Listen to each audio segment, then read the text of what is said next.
வணக்கம். வேந்தரின் இளங்கதிர் முற்பகல் செய்திகளுக்காக ஆர்த்தி. முதலில் தலைப்புச் செய்திகள்.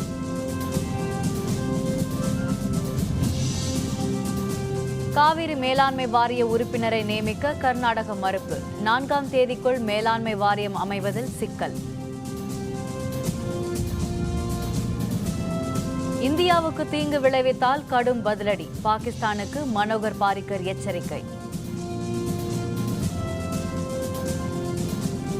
பருவநிலை மாற்ற ஒப்பந்தத்தில் இன்று கையெழுத்து. ஐநா அவையில் இந்தியா ஒப்புதல். மகாத்மா காந்தியின் 148வது பிறந்த நாள். நினைவிடத்தில் குடியரசுத் தலைவர், பிரதமர் உள்ளிட்டோர் மரியாதை.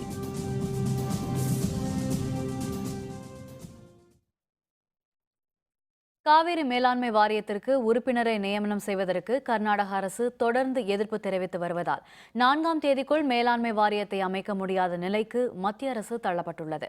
காவிரி விவகாரம் தொடர்பான வழக்கில் வரும் 4ஆம் தேதிக்குள் காவிரி மேலாண்மை வாரியத்தை அமைக்க வேண்டும் என மத்திய அரசுக்கு உச்சநீதிமன்றம் நேற்று முன்னாள் அதிரடியாக உத்தரவிட்டது. மேலும் மேலாண்மை வாரியத்தில் இடம்பெறும் வல்லுநர்களின் பெயர்களை சனிக்கிழமை மாலை 4 மணிக்குள் 4 மாநிலங்களும் அறிவிக்க வேண்டும் என்றும் அறிவித்திருந்தது. இதனையடுத்து காவிரி மேலாண்மை வாரியத்திற்கு தமிழக அரசின் உறுப்பினராக காவிரி தொழில்நுட்ப குழு தலைவர் பொறியாளர் ஆர் சுப்பிரமணியன் பெயர் பரிந்துரை செய்யப்பட்டுள்ளது. சுப்பிரமணியன் பொதுப்பணித்துறையின் தலைமை பொறியாளராக பணியாற்றி காவிரி பிரச்சினையில் அனைத்து விவரங்களையும் ஆவணங்களாக வைத்திருப்பவர். 1990ஆம் ஆண்டு அமைக்கப்பட்ட காவிரி தொழில்நுட்ப பிரிவின் தலைமை பொறியாளராக 2013ஆம் ஆண்டு முதல் இருந்து வருகிறார். இதேபோல் புதுச்சேரி அரசு சார்பில் மாநில பொதுப்பணித்துறை தலைமை பொறியாளர் சாமிநாதன் பெயர் பரிந்துரைக்கப்பட்டுள்ளது. இந்த நிலையில் வாரியத்துக்கான பிரதிநிதியை நியமிப்பதில் கர்நாடக அரசு தொடர்ந்து எதிர்ப்பு தெரிவித்து வருவதால் அக்டோபர் 4ஆம் தேதிக்குள் காவிரி மேலாண்மை வாரியத்தை அமைக்க முடியாத நிலைக்கு மத்திய அரசு தள்ளப்பட்டுள்ளது. இந்தியாவுக்கு யாராவது தீங்கு விளைவிக்க நினைத்தால் அதற்கு நாட்டு மக்களும் ராணுவமும் தக்க பதிலடி கொடுப்பார்கள் என பாதுகாப்புத்துறை அமைச்சர் மனோகர் பாரிக்கர் தெரிவித்துள்ளார். உத்தரகாண்ட் மாநிலத்தில் நிகழ்ச்சியொன்றில் பங்கேற்ற மத்திய அமைச்சர் மனோகர் பாரிக்கர் இந்தியாவின் ராணுவ நடவடிக்கையால் பாகிஸ்தான் அதிர்ச்சி அடைந்துள்ளதாக குறிப்பிட்டார். கடந்த 2 நாட்களுக்கு முன்பு பாகிஸ்தான் தீவிரவாத நிலைகள் மீது நடத்தப்பட்ட சர்ஜரி ஸ்ட்ரைக் எனப்படும் ராணுவ நடவடிக்கையை நினைவூட்டும் விதத்தில் அறுவை சிகிச்சை நடைபெற்று 2 நாட்களாகியும் என்ன நடந்தது என்பது பாகிஸ்தானுக்கு தெரியவில்லை என அவர் குறிப்பிட்டார். भूल देने के कारण जो की ऑपरेशन होती है, सर्जरी होती है, उसको ध्यान में नहीं आता है कि सर्जरी हो गई. 2 दिन हो गया, पाकिस्तान को अभी तक ध्यान में नहीं है. பாரிஸ் பருவநிலை மாற்ற ஒப்பந்தத்துக்கு ஐநா அவையில் இந்தியா தனது ஒப்புதலை இன்று அளிக்க உள்ளது. இது தொடர்பாக மத்திய அமைச்சரவை முன்வைத்த திட்டத்தில் குடியரசுத் தலைவர் பிரணாப் முகர்ஜி நேற்று கையெழுத்திட்டார். பிரான்ஸ் தலைநகர் பாரிஸில் பருவநிலை மாற்றம் தொடர்பாக உருவாக்கப்பட்ட ஒப்பந்தத்தில் கடந்த டிசம்பர் 1ஆம் தேதி 185 நாடுகள் கையெழுத்திட்டு ஏற்றுக்கொண்டன. ஒப்பந்தம் தொடர்பாக பல்வேறு கேள்விகளை எழுப்பி வந்த இந்தியா கடந்த ஏப்ரல் மாதம் இந்த ஒப்பந்தத்தில் கையெழுத்திட்டது. ஒப்பந்தத்துக்கு மத்திய அமைச்சரவை ஒப்புதல் அளித்த நிலையில் குடியரசுத் தலைவர் பிரணாப் முகர்ஜியும் இந்த திட்டத்துக்கு ஒப்புதல் அளித்து கையெழுத்திட்டார். இது தொடர்பாக நிகழ்ச்சி ஒன்றில் பேசிய மத்திய சுற்றுச்சூழல் துறை அமைச்சர் அனில் மாதவ் தவே, மகாத்மா காந்தியின் பிறந்த நாளான இன்று இந்தியா தனது ஒப்புதலை ஐக்கிய நாடுகள் அவையில் அளிக்க உள்ளதாக தெரிவித்தார். மகாத்மா காந்தியின் 148வது பிறந்த நாளை முன்னிட்டு தில்லியில் உள்ள அவரது நினைவிடத்தில் குடியரசுத் தலைவர் பிரணாப் முகர்ஜி, பிரதமர் நரேந்திர மோடி உள்ளிட்ட தலைவர்கள் மலர் தூவி மரியாதை செலுத்தினர். மகாத்மா காந்தியின் 148வது பிறந்த நாள் நாடெங்கும் இன்று மிகவும் சிறப்பாக கொண்டாடப்பட்டு வருகிறது. அவரது பிறந்த நாளை ஒட்டி தில்லியில் உள்ள அவரது நினைவிடமான ராஜ்காட்டில் குடியரசுத் தலைவர் பிரணாப் முகர்ஜி, குடியரசு துணைத் தலைவர் ஹமீத் அன்சாரி, பிரதமர் நரேந்திர மோடி உள்ளிட்டோர் அஞ்சலி செலுத்தினர். காந்தி நினைவிடத்தில் முன்னாள் பிரதமர் மன்மோகன் சிங், மத்திய அமைச்சர் வெங்கையா நாயுடு, காங்கிரஸ் மூத்த தலைவர் குலாம் நபி ஆசாத், தில்லி முதல்வர் அரவிந்த் கெஜ்ரிவால், பாரதிய ஜனதா மூத்த தலைவர் LK அத்வானி உள்ளிட்டோரும் அஞ்சலி செலுத்தினர். நினைவிடத்தில் அஞ்சலி செலுத்திய அவர்கள் அங்கு நடைபெற்ற அமைதி பிரார்த்தனையில் கலந்து கொண்டனர்.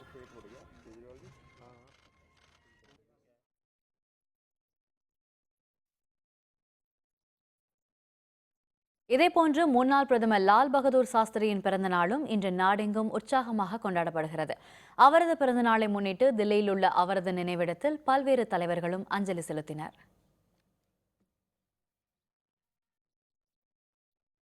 மகாத்மா காந்தி பிறந்த நாளை ஒட்டி சென்னை மெரினா கடற்கரையில் அமைந்திருக்கும் காந்தி சிலைக்கு தமிழக ஆளுநர் மற்றும் அமைச்சர்கள் மலர் தூவி மரியாதை செலுத்தினர். மகாத்மா காந்தியின் 148வது பிறந்த நாளை ஒட்டி மெரினா கடற்கரையில் உள்ள காந்தி சிலைக்கு தமிழக ஆளுநர் பொறுப்பு வகிக்கும் வித்யாசாகர் ராவ் மலர் தூவி மரியாதை செலுத்தினார். தமிழக அமைச்சர்கள் மாஃபா பாண்டியராஜன், ஓ பன்னீர்செல்வம், எடப்பாடி பழனிசாமி உள்ளிட்ட அமைச்சர்கள் மலர் தூவி மரியாதை செலுத்தினர். தமிழக தலைமைச் செயலர் ராமமோகன ராவ், முதல்வரின் தனிச் செயலர் ஷீலா பாலகிருஷ்ணன் உள்ளிட்ட உயர் அலுவலர்களும் காந்தி சிலைக்கு மரியாதை செலுத்தினர்.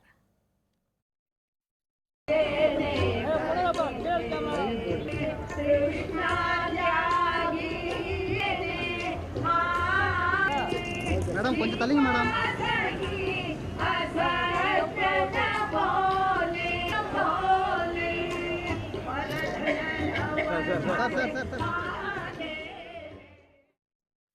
காவிரி பிரச்சினைக்கு தீர்வு காண்பதற்கு இரு மாநில அரசுகளோடும் பிரதமர் நரேந்திர மோடி பேச்சுவார்த்தை நடத்த வேண்டும் என்று தமிழக காங்கிரஸ் தலைவர் திருநாவுக்கரசர் தெரிவித்துள்ளார்.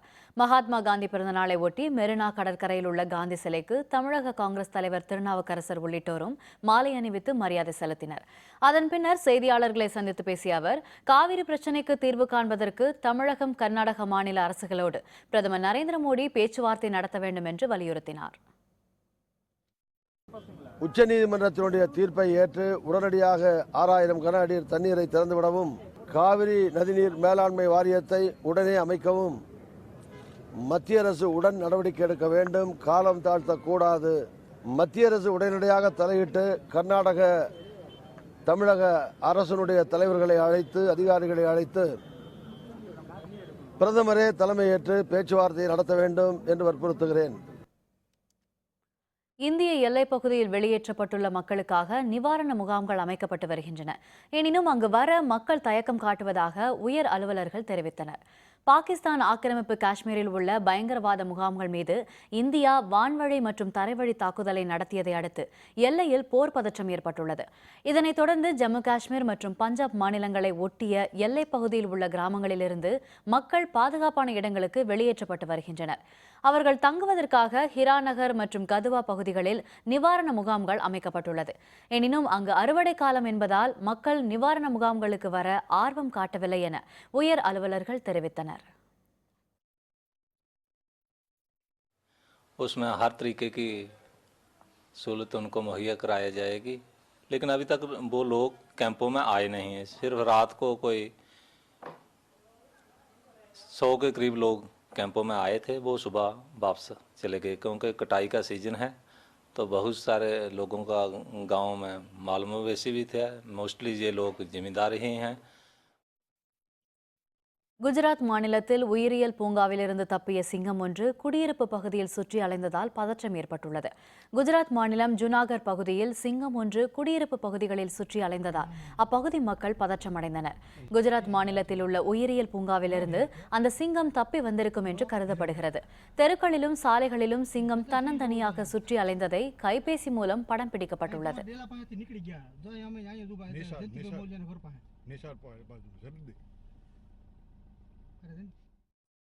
கூட்டாட்சி தத்துவத்தை மதிக்க வேண்டும். கர்நாடகத்துக்கு ஜி.கே. வாசன் வேண்டுகோள். விவரம் விளம்பர இடைவேளைக்கு பிறகு.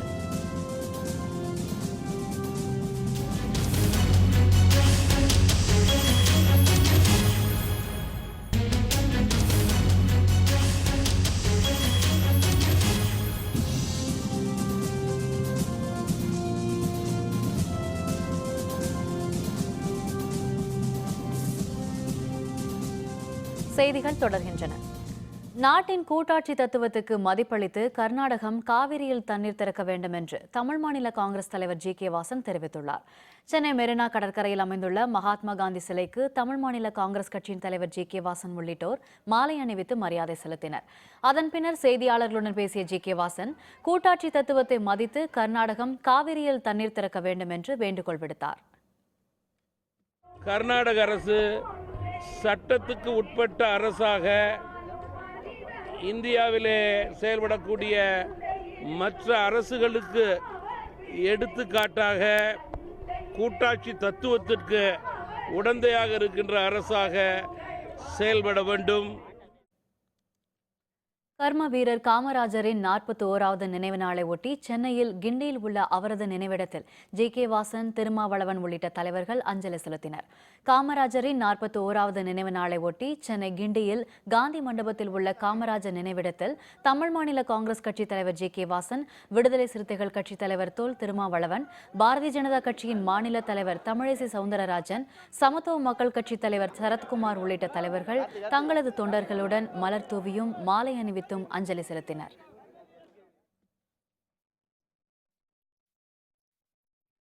மரபணு மாற்று விதைகள் மற்றும் காய்கறிகளுக்கு தடை விதிக்க கோரி விழுப்புரத்தில் நடைபெற்ற கையெழுத்து இயக்கத்தில் பலர் ஆர்வத்துடன் பங்கேற்றனர்.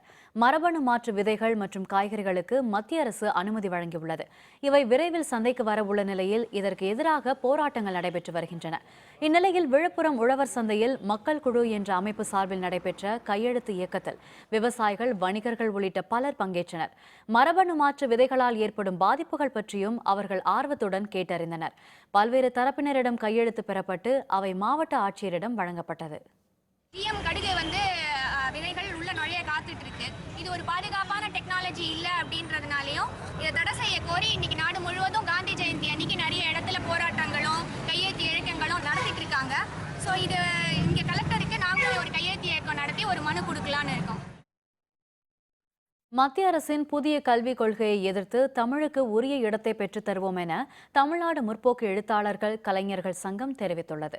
தமிழ்நாடு முற்போக்கு எழுத்தாளர்கள் கலைஞர்கள் சங்கத்தின் சார்பில் பாவேந்தர் பாரதிதாசனின் 125வது ஆண்டு பிறந்தநாளை ஒட்டி ஈரோட்டில் சிறப்பு கருத்தரங்கம் நடைபெற்றது. இதில் சங்கத்தின் கௌரவ தலைவர் அருணன், மாநில தலைவர் ச. தமிழ்ச்செல்வன் ஆகியோர் பங்கேற்றனர்.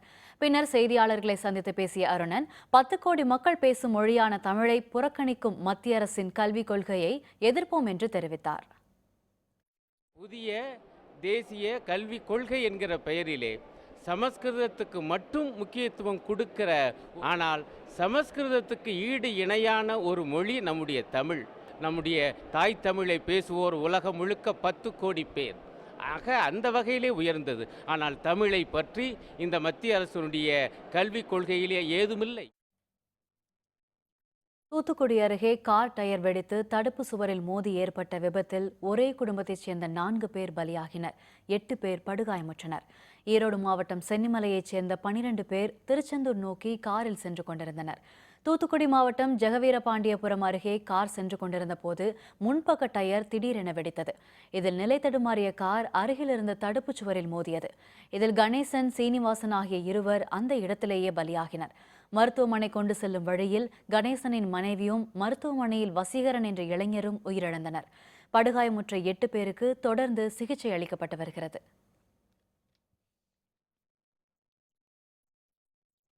நவராத்திரி விழாவை முன்னிட்டு நாகர்கோவிலில் கொலு வைக்கும் நிகழ்ச்சி கோலாகலமாக தொடங்கியது.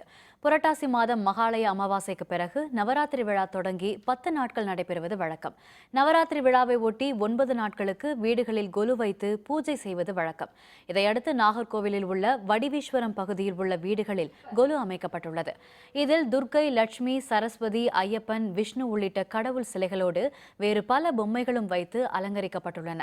கொலு அமைத்தவர்கள் அருகில் வசிப்பவர்களை தங்கள் வீட்டிற்கு வரவழைத்து பூஜை செய்து வழிபாடு நடத்தினர்.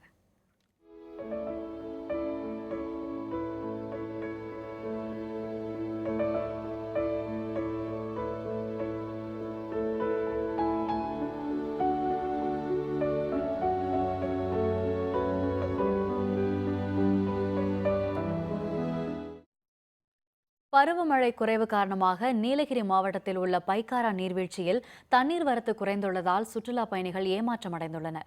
உதகை கூடலூர் சாலையில் சுமார் 22 கிலோமீட்டர் தொலைவில் பைக்காரா படகு இல்லம் மற்றும் நீர்வீழ்ச்சி உள்ளது. பைக்காரா அணைமின் உற்பத்திக்காக பல ஆண்டுகளுக்கு முன் கட்டப்பட்டது. அணையிலிருந்து வெளியேறும் தண்ணீர் பைக்காரா வனப்பகுதியின் நடுவே உள்ள ஆற்றில் பெருக்கெடுத்து ஓடும். மாவட்டத்தில் இந்த ஆண்டு பருவமழை எதிர்பார்த்த அளவுக்கு பெய்யவில்லை. எனவே அணையில் தண்ணீரின் இருப்பு குறைந்த அளவே உள்ளது. தற்போது பைக்காரா நீர்வீழ்ச்சியில் பரவலாகவே தண்ணீர் செல்கிறது. இதனால் அணைக்கு வரும் சுற்றுலா பயணிகள் ஏமாற்றமடைந்துள்ளனர். வழக்கமாக தண்ணி இது வரைக்கும் வரும்னு சொல்லி சொன்னாங்க. அதுக்காக தான் நாங்கள் வந்தோம். நாங்கள் எதிர்பார்ப்பு பயங்கரமாக வந்தோம். ஆனால் இங்கே பார்த்தீங்க அப்படின்னா தண்ணி ரொம்ப கம்மியாக இருக்குது. கொஞ்சம் ஏமாற்றமும் இருக்குது. பரவாயில்ல, இருந்தாலும் கிளைமேட் நல்லா இருக்குது. அதுக்காக சரி என்ஜாய் பண்ணலாம் அப்படின்ட்டு வந்திருக்கோம். மரங்களை வளர்த்து பூமியை பாதுகாக்க வலியுறுத்தி ஈரோட்டில் நடைபெற்ற விழிப்புணர்வு மாரத்தான் போட்டியில் பள்ளி மாணவ மாணவிகள் ஆர்வத்துடன் பங்கேற்றனர். ஈரோடு மாவட்டம் திண்டலில் தொடங்கிய மாரத்தானை மாவட்ட காவல்துறை கண்காணிப்பாளர் சிவக்குமார் கொடியசைத்து துவக்கி வைத்தார். 7 கிலோமீட்டர் தொலைவுக்கு நடைபெற்ற இந்த போட்டி ரங்கபாளையத்தில் நிறைவுற்றது. இதில் 500க்கும் அதிகமான பள்ளி மாணவ மாணவிகள் ஆர்வத்துடன் பங்கேற்றனர். பருவநிலை மாற்றத்தை தடுத்திட அதிக அளவில் மரங்களை நட்டு பூமியை பாதுகாக்க வேண்டும் என்பன உள்ளிட்ட வாசகங்கள் அடங்கிய துண்டு பிரசுரங்கள் வழிநெடுகிலும் விநியோகிக்கப்பட்டது. போட்டியில் வெற்றி பெற்றவர்களுக்கு பரிசுகளும் சான்றிதழ்களும் வழங்கப்பட்டன. மரத்தினால தான் நம்மளுக்கு ஆக்சிஜன், வாட்டர் எல்லாமே வருது. மற்ற வில்லேஜஸ்லாம் பார்த்தீங்கன்னா தண்ணியே இல்லாமல் கஷ்டப்பட்டு இருக்காங்க. ஆனால் இந்த மேரத்தான்னால எங்களால் மரத்தை காப்பாற்ற முடியும்னு ஒரு நம்பிக்கை. ஏர்த்தில் இருக்க எல்லா ட்ரீஸையும் சேவ் பண்ணோம், லைஃப்லாம் நல்லாயிருக்கும். அதனால நாங்கள் சேவ் ட்ரீஸ் டாபிக் எடுத்து நாங்கள் மாரத்தானம் வச்சுருக்கோம். இதில் ஒரு 500 ஸ்டூடெண்ட்ஸ் பார்ட்டிசிபேட் பண்ணியிருக்காங்க. எல்லா ராஜ் அண்ட் சயின்ஸ் காலேஜ்லேருந்து இந்தியன் பப்ளிக் ஸ்கூல் வரைக்கும். இது எதுக்குன்னா ட்ரீஸ்லாம் சேவ் பண்ணி அதை மாசுபடுத்தாமல் எல்லாத்தையும் வளர்த்துறோம். இதுதான் எங்களோட நோக்கம். காந்தி ஜெயந்தியை ஒட்டி தேனியில் உள்ள காந்தி கோவிலில் காந்தியவாதிகள் திரண்டு காந்தி சிலைக்கு மரியாதை செலுத்தி வழிபட்டனர். தேனி மாவட்டம் காமையகவுண்டம்பட்டியில் மகாத்மா காந்திக்கு கோவில் கட்டப்பட்டுள்ளது. கிராமத்தினர் ஒன்றிணைந்து கட்டிய இந்த கோவிலை முன்னாள் குடியரசுத் தலைவர் வெங்கட்ராமன் திறந்து வைத்தார். இந்த கோவிலில் காந்தி ஜெயந்தியை ஒட்டி விளக்குகள் ஏற்றி கிராம மக்கள் கொண்டாடினர். மேலும் தேசபக்தி பாடல்களும் பாடப்பட்டன.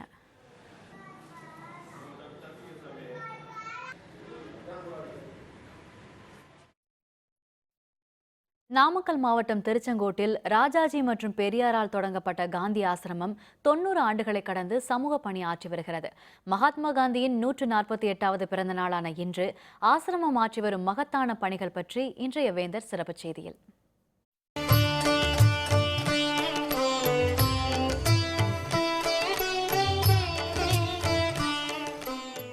குஜராத் மாநிலம் சபர்மதியில் மகாத்மா காந்தி ஆசிரமம் தொடங்கியதை கேள்விப்பட்ட ராஜாஜி தென்னிந்தியாவில் காந்தி ஆசிரமம் ஒன்றை தொடங்க வேண்டும் என்று எண்ணினார். அப்போது சேலம் மாவட்டத்தில் இருந்த திருச்செங்கோடு வட்டம் புதுப்பாளையம் கிராமத்தில் 1925ஆம் ஆண்டு புதிதாக காந்தி ஆசிரமம் தொடங்கப்பட்டது. காந்தி ஆசிரமத்துக்கு என்எஸ்எஸ் ப்ரோக்ராம் சேவை செய்கிறதுக்காக நாங்கள் வருவோம்.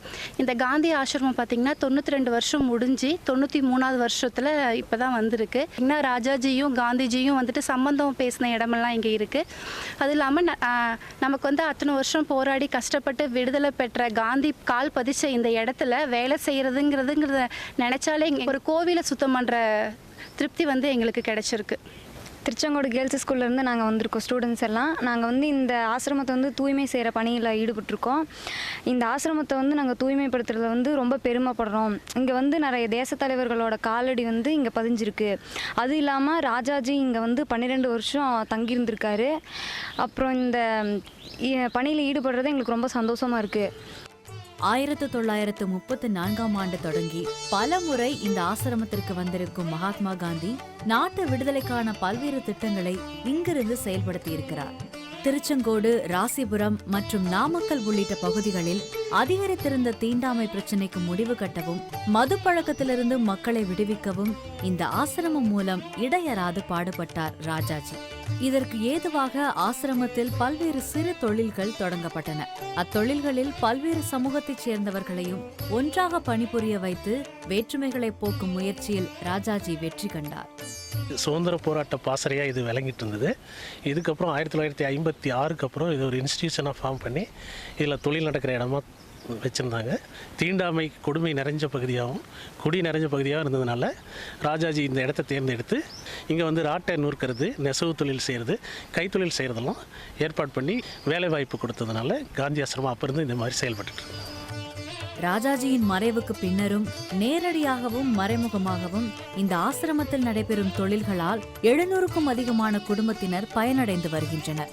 மக்களுக்கு பல்வேறு அறப்பணிகள் மற்றும் கதர் பொருட்கள், வாசனை திரவியங்கள் ஆகியவற்றை தயாரித்தும் இந்த ஆசிரமம் பணியாற்றி வருகிறது.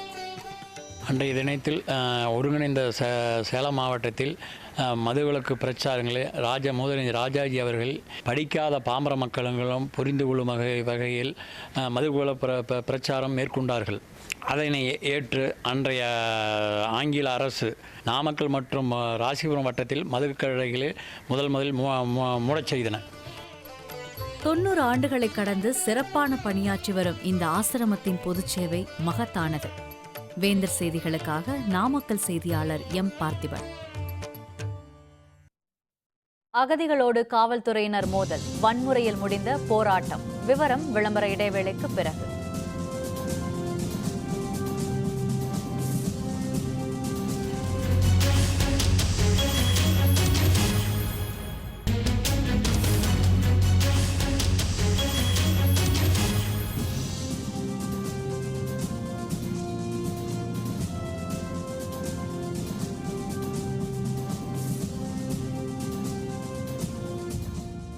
செய்திகள் தொடர்கின்றன. இனி அயலக செய்திகள்.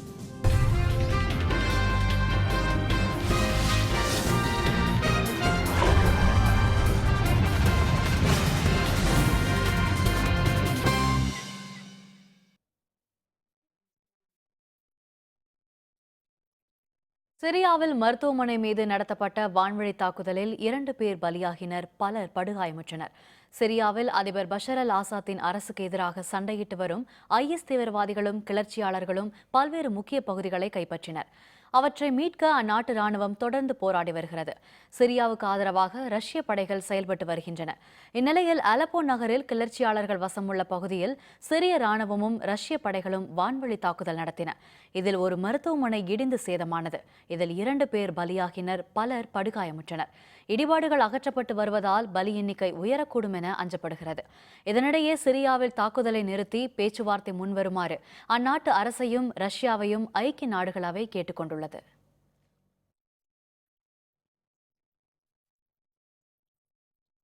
பிரான்சில் உள்ள அகதிகள் முகாமில் அடிப்படை வசதிகள் இல்லை என கூறி போராட்டத்தில் ஈடுபட்டவர்களுக்கும் காவல்துறையினருக்கும் இடையே மோதல் ஏற்பட்டது. உள்நாட்டு மற்றும் வறுமை காரணமாக சிரியா, ஆப்கான் உள்ளிட்ட நாடுகளிலிருந்து ஐரோப்பாவில் பல்லாயிரக்கணக்கான மக்கள் அகதிகளாக தஞ்சமடைந்து வருகின்றனர். பிரான்சின் காலே நகரில் உள்ள அகதிகள் முகாமில் பலர் தங்கியுள்ளனர். இங்கு அடிப்படை வசதிகள் இல்லை என புகார் எழுந்துள்ளது. இந்நிலையில் முகாமில் உள்ள குறைபாடுகளை நீக்க வலியுறுத்தி அகதிகள் போராட்டத்தில் ஈடுபட்டனர். அப்போது சிலர் காவல்துறையினரை நோக்கி கற்களை வீசியதால் இரு தரப்பினருக்கும் இடையே மோதல் ஏற்பட்டது. இதனைத் தொடர்ந்து காவல்துறையினர் தண்ணீரை பீச்சியடித்து போராட்டக்காரர்களை கலைத்தனர். இதனால் அந்த இடமே போர்க்களம் போல் காட்சியளித்தது.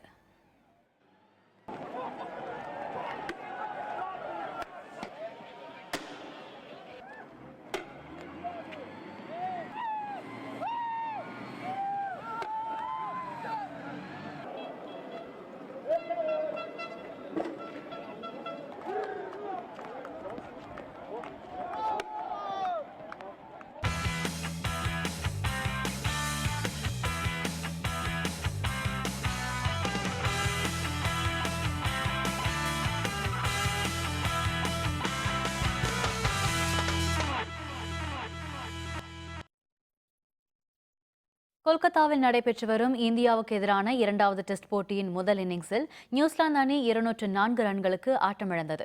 இந்தியாவில் சுற்றுப்பயணம் மேற்கொண்டுள்ள நியூசிலாந்து அணி 3 போட்டிகள் கொண்ட டெஸ்ட் தொடரில் விளையாடி வருகிறது. முதல் போட்டியில் இந்திய அணி வெற்றி பெற்ற நிலையில் 2வது போட்டி கொல்கத்தாவின் ஈடன் கார்டன் திடலில் தற்போது நடைபெற்று வருகிறது. டாஸ் வென்று முதலில் ஆடிய இந்திய அணி 316 ரன்களுக்கு ஆட்டமிழந்தது. இதனைத் தொடர்ந்து விளையாடிய நியூசிலாந்து அணி நேற்றைய ஆட்ட நேர முடிவில் 7 விக்கெட் இழப்பிற்கு 128 ரன்கள் எடுத்திருந்தது.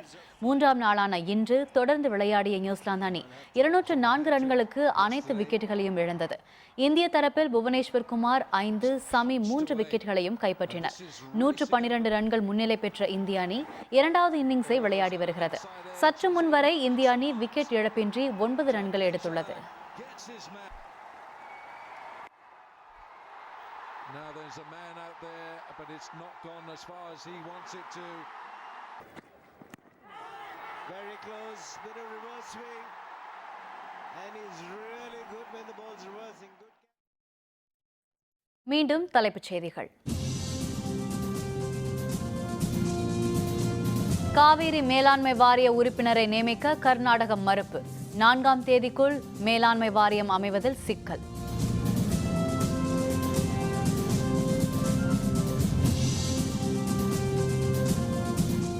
இந்தியாவுக்கு தீங்கு விளைவித்தால் கடும் பதிலடி. பாகிஸ்தானுக்கு மனோகர் பாரிக்கர் எச்சரிக்கை.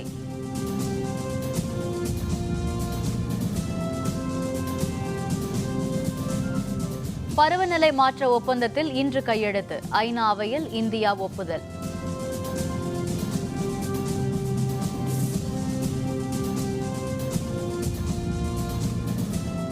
மகாத்மா காந்தியின் 148வது பிறந்த நாள். நினைவிடத்தில் குடியரசுத் தலைவர், பிரதமர் உள்ளிட்டோர் மரியாதை.